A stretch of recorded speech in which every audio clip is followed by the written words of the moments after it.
Olá, você confere agora as principais notícias do Brasil e do mundo desta terça-feira. E a inflação sobe e registra o maior salto para meses de julho em 19 anos. A alta foi puxada pelos aumentos nas contas de energia elétrica. A inflação oficial no Brasil abriu o segundo semestre com um salto de 0,96% no mês de julho. Segundo o IBGE, essa foi a maior variação percentual para o mês desde 2002. Com a movimentação, o Índice Nacional de Preços ao Consumidor Amplo acumula alta de 8,9% nos 12 meses finalizados em julho, resultado que mantém o indicador acima do teto da meta estabelecida para a inflação neste ano.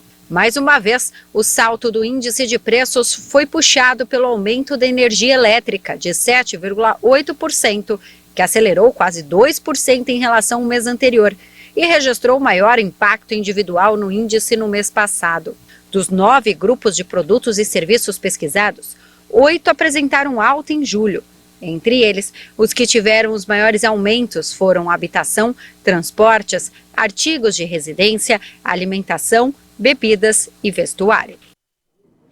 E a CPI da Covid ouve hoje o coronel da reserva Élcio Bruno. O militar foi apontado como responsável por levar supostos vendedores de vacinas a uma reunião no Ministério da Saúde.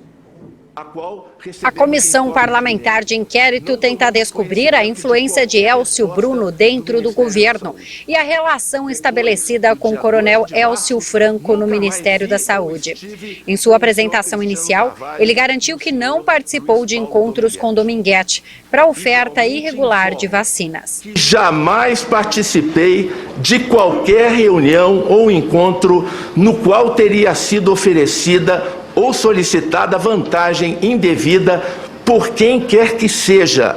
E também informo que jamais estive presente em qualquer jantar com o senhor Luiz Paulo Dominguete, muito menos naquele que teria ocorrido em 25 de fevereiro, até porque nesta data eu sequer o conhecia.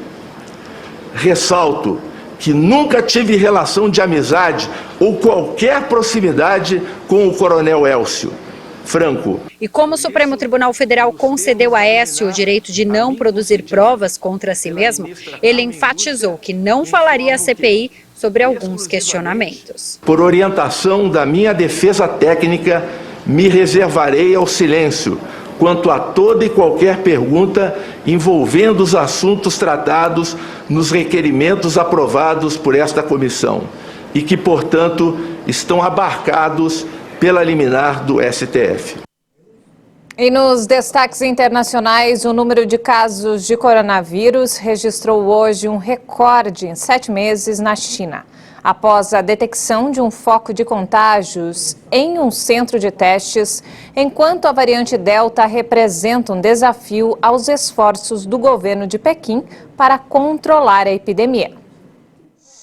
Dezenas de infecções ocorreram em um centro de testes na cidade de Yangzhou e as autoridades emitiram alertas para evitar um manuseio incorreto dos testes, o que poderia facilitar a disseminação do vírus.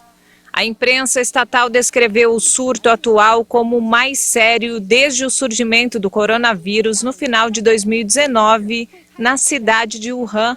O país conseguiu reduzir o número de infecções a quase zero, permitindo a retomada da atividade econômica, embora com algumas restrições. Mas agora os casos estão aumentando novamente, já que a variante Delta atesta os esforços de Pequim para controlar a pandemia. Nesta terça-feira foram registradas 143 novas infecções por coronavírus, sendo 108 transmitidas localmente.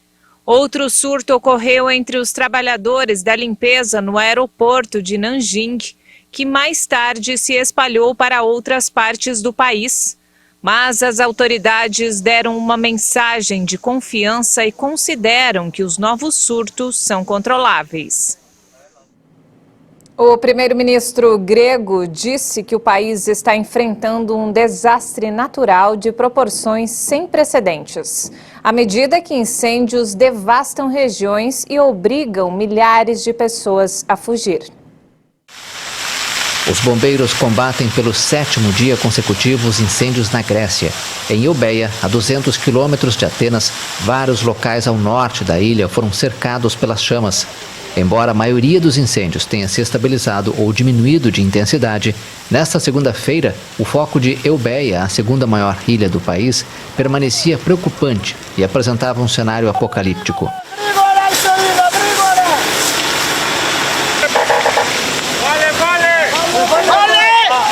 A Guarda Costeira grega destacou que 2.700 pessoas tiveram de deixar suas casas nos últimos 10 dias, a maioria da ilha de Eubeia. Enquanto a Suprema Corte grega pediu uma investigação, reforços aéreos estão a caminho. O primeiro-ministro Kyriakos Mitsotakis afirmou que falou com a Rússia sobre o embarque de outro avião lançador de água. A vizinha e tradicional rival Turquia também prometeu mais 2 aviões de combate a incêndio.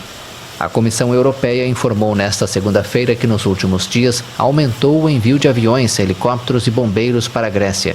Kyriakos afirmou que o país está enfrentando um desastre natural de proporções sem precedentes, à medida que incêndios devastam regiões e obrigam milhares de pessoas a fugir.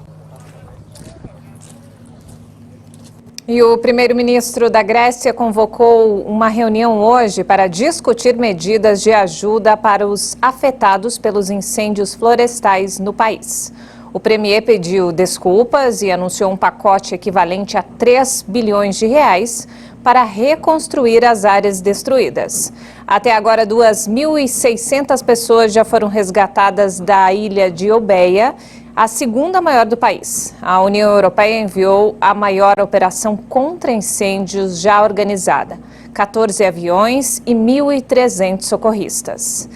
E para encerrar, olha só, uma estação de tratamento em Singapura ajuda a transformar esgoto em águas tão limpas que podem ser usadas para o consumo humano. A tecnologia que facilita o reuso em países que sofrem com a escassez de água é a mesma usada por astronautas da Estação Espacial Internacional. Esta estação de tratamento em Singapura trabalha em uma tecnologia que ainda enfrenta resistência em vários países: transformar águas residuais em água potável. A usina também trabalha na dessalinização da água do mar. Singapura carece de recursos naturais e é muito pequena, por isso sempre buscamos formas de explorar as fontes de água e aumentar nosso abastecimento. Nossa estratégia de gestão da água é dividida em 3 partes: coletar cada gota, reutilizá-la indefinidamente e transformar a água do mar em água potável pela dessalinização. Assim como a Namíbia e o México, Singapura é um dos países precursores na tecnologia. Mas especialistas acreditam que reciclar águas residuais é mais barato e eficiente energeticamente que retirar o sal da água do mar. De acordo com a ONU, o maior desafio não é buscar a potabilidade, mas reciclar água para uso na agricultura.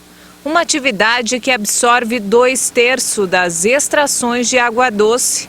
Para o órgão internacional, a solução atende indústrias e pode ser usada na refrigeração de centrais elétricas. O processo de reciclagem de águas residuais é usado por astronautas da Estação Espacial Internacional, que bebem a mesma água reciclada diversas vezes. E não temos mais tempo, essa edição fica por aqui. Mais informações ao longo da nossa programação. Obrigada pela companhia.